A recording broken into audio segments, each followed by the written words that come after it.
में रामू कूलर की एक दुकान में काम किया करता था। रामू के सेठ का नाम कांतीलाल था, जो बड़ा ही कंजूस और खड़ूस आदमी था। एक दिन रामू की तबीयत बड़ी ही खराब हो जाती है, तो वो अपने सेठ से जाकर एक दिन की छुट्टी मांगने लगता है। अरे तेरा दिमाग तो ठीक है। किस बात की छुट्टी दे दूं तुझे? अभी 4 दिन पहले तो छुट्टी दी थी। सेठ जी, वो 4 दिन पहले नहीं ली थी, 2 महीने पहले की बात है। मुझसे जुबान लड़ाने की जरूरत नहीं है, समझा? चल जाकर अपना काम कर। रामू अपने सेठ से बहुत मिन्नतें करता है, पर उसके सेठ को रामू पर जरा भी तरस नहीं आता। रामू बेचारा अपने काम में लग जाता है। अंदर गोदाम में रामू कपड़ा लेकर वहाँ रखे कूलर पर लगी धूल साफ ही कर रहा होता है कि अचानक उसे एक कूलर से करंट लगता है। अरे बाप रे, इसमें तो करंट आ रहा है। अभी जाकर सेठ जी को बताना पड़ेगा। रामू जाकर अपने सेठ को ये बात बताता है तो उसका सेठ उसे ही डांट देता है। रामू बेचारा क्या ही कर सकता था। वो जाकर वापस अपने काम में लग जाता है। थोड़ी देर बाद एक ग्राहक कूलर लेने आता है।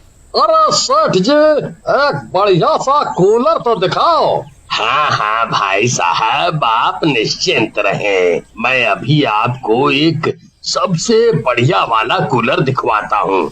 सेठ रामू को आवाज देता है और उस आदमी को कूलर दिखाने को कहता है। रामू उस आदमी को एक एक करके कूलर दिखाने लगता है। आदमी की नजर अचानक उसी कूलर पर जाती है जिससे थोड़ी देर पहले रामू को करंट लगा होता है। अरे भाई, ये कूलर कितने का है? जी, ये कूलर।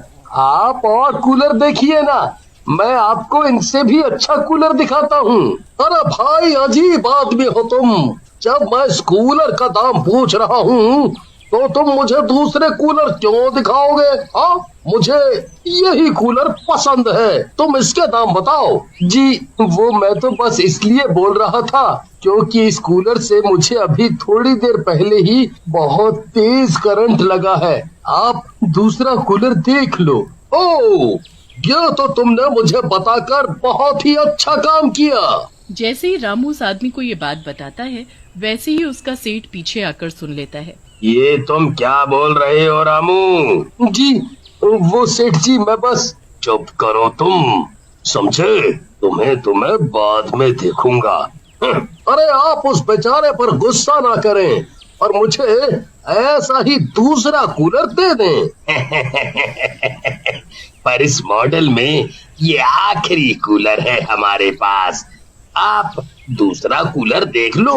ना ना ना ना ना, नहीं सेठ जी, मुझे यही कूलर बहुत पसंद आया था। मैं तो ऐसा ही कूलर लूंगा। चलो कोई नहीं, मैं दूसरी दुकान पर देखता हूँ।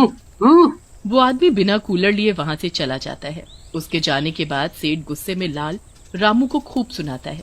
उसे रामू पर इतना गुस्सा आता है कि वो उसे धक्का मारकर उसी कूलर पर गिरा देता है और रामू कूलर से चिपक जाता है। तेरी वजह से मेरा इतना नुकसान हो गया। तेरे जैसे आदमी को कौन रखेगा अपनी दुकान पर?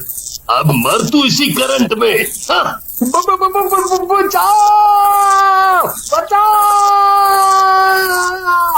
सेठ उसे ऐसे ही छोड़कर काउंटर पर बैठ जाता है और रामू वहीं तड़प तड़प कर मर जाता है।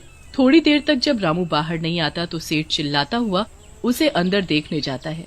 रामू वहीं कूलर के पास पड़ा होता है। सेठ रामू को उठाता है तो उसे पता चलता है कि रामू तो मर गया। सेठ बहुत ही डर जाता है और वो जल्दी से उसकी लाश को गोदाम में ही एक गड्ढा खोदकर दफना देता है और जल्दी जल्दी दुकान बंद करके घर चला जाता है। सेठ के जाने के बाद दुकान में धुआं धुआं होने लगता है। उसके बाद जमीन से एक भूत निकलता है। चला गया सेठ दुकान बंद करके। अब इसकी दुकान तो मैं चलाऊंगा, और वैसे भी ऐसे चलाऊंगा कि ये याद रखेगा। भूत सेठ का भेष बदल लेता है और शटर खोलकर दुकान पर बैठ जाता है। आओ आओ जल्दी आओ, कूलर लेके जाओ कूलर। मैंने कूलर के दाम कम कर दिए हैं। जो कोई रात को 12 बजे के बाद कूलर लेगा उसे मैं बिल्कुल मुफ्त के दाम में कूलर दे दूंगा। इतनी रात में वहाँ कोई नहीं होता। दुकान के आसपास सब सुनसान हो रहा होता है। पर फिर थोड़ी देर बाद वहाँ से एक परिवार शादी में से होकर घर वापस आ रहा होता है। अरे लता, ये देखना, इतनी रात कोई आदमी ने अपनी दुकान खोल रखी है, हैं? कूलर कूलर, सस्ते में कूलर, बिल्कुल मुफ्त के भाव। आओ आओ जल्दी आओ। अरे ये तो बड़े सस्ते में कूलर बेच रहा है। जी, बस 500 रुपए में कोई भी ले जाओ। इतना सस्ता कूलर? आखिर आप इतने सस्ते में कूलर क्यों बेच रहे हो? अरे मैं सारे कूलर बेचकर यहाँ से कहीं बाहर देश जाने वाला हूँ, तो बस इसीलिए माल खत्म कर रहा हूँ। तो मैं कल ही दिन में आता हूँ। नहीं नहीं, दिन में नहीं। दिन में अगर मैं इतने सस्ते में कूलर बेचने लगा तो आसपास के दुकान वाले मुझसे लड़ने लगेंगे। ऐसी बात है तो आप जल्दी से मुझे एक कूलर दे दो। मेरे पास तो गाड़ी है, मैं उस पर रख कर ले जाऊंगा।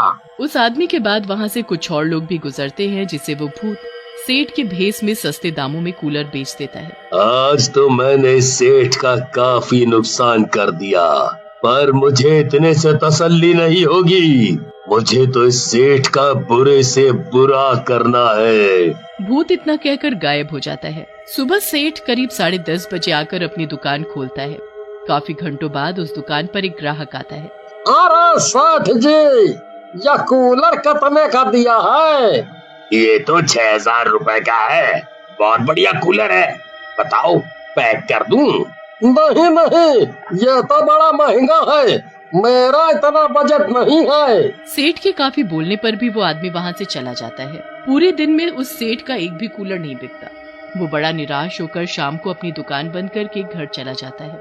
उसके जाते ही दुकान में फिर से धुआं उठता है और वही भूत दोबारा वहाँ आ जाता है। आज इस सेठ का एक भी कूलर नहीं बिका।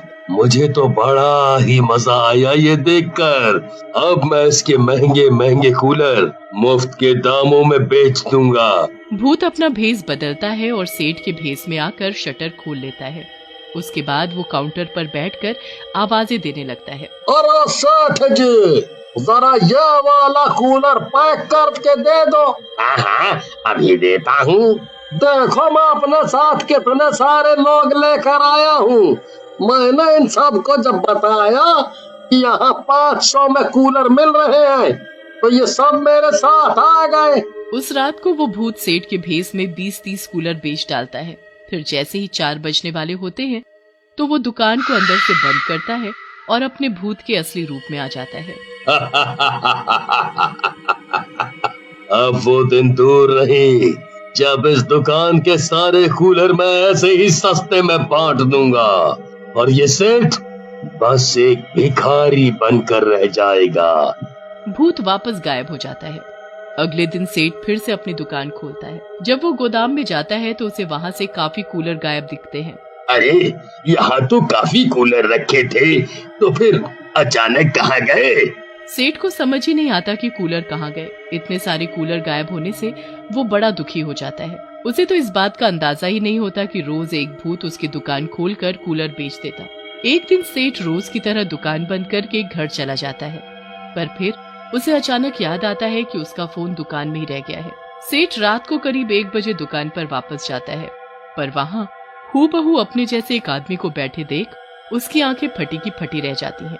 सेठ वहीं खड़ा रहकर सब देखता रहता है कि कैसे उसकी शक्ल का एक आदमी 500 रुपए में उसकी दुकान के कूलर बेच रहा है। सुबह 4 बजते ही वो आदमी दुकान के अंदर जाता है, पर तभी सेठ जल्दी से भागकर दुकान में घुस जाता है। आ गए तुम सेठ, अच्छा हुआ तुम आए। मुझे बहुत अच्छा लगा तुम्हारी ऐसी हालत देखकर। कौन हो तुम? मुझे कैसे जानते हो? और तुम मेरे साथ ऐसा क्यों कर रहे हो? लगता है तुमने मुझे पहचाना नहीं। मैं वही रामू हूँ जिसकी तुमने जान ले ली थी।